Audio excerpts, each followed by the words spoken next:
It's really nice to see you all. I had the opportunity to join you yesterday morning in Tinre. And Tinre is a place where I spent lots of time with my family and friends over the years. And it's really good to see how it has developed over those years. There are many, many benefits with projects like this. And one is, of course, to learn from the different experience from the projects themselves.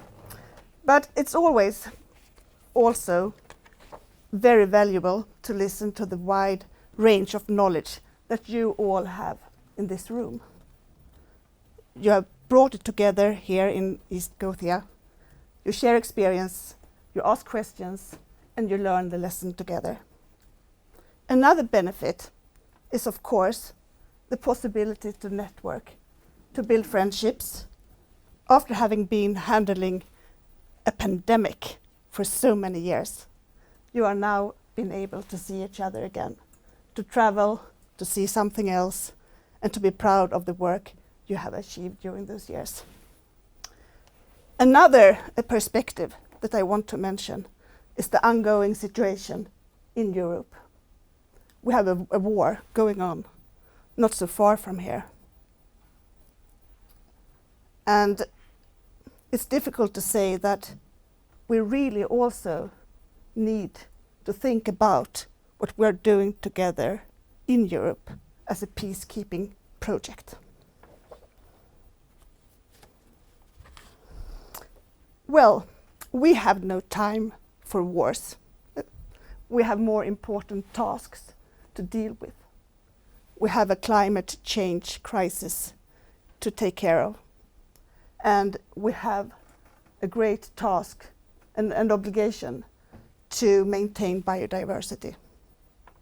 It is important that we can use the knowledge that we have gathered in this project and implement it also in new opportunities that lie ahead of us. And working with different country administrative boards and municipalities has broadened our understanding. Perhaps new projects can go across national boundaries, especially given how much we all have in common in relation to the types of habitats that we've seen here in Östergötland. And one of the challenges that are still facing us is how we can implement the lessons we have all learned, even outside protected areas, to achieve the connectivity in the landscape that we have heard about over the last few days. But we all have to face the same questions. How can we finance this? How can we engage the landowners? How can we share the knowledge?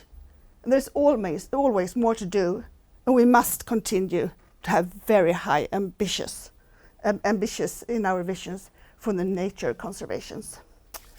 And with that, I'd like to say thank you for listening to me, and I wish you all the best in your future work, but also in the future collaborations. Thank you.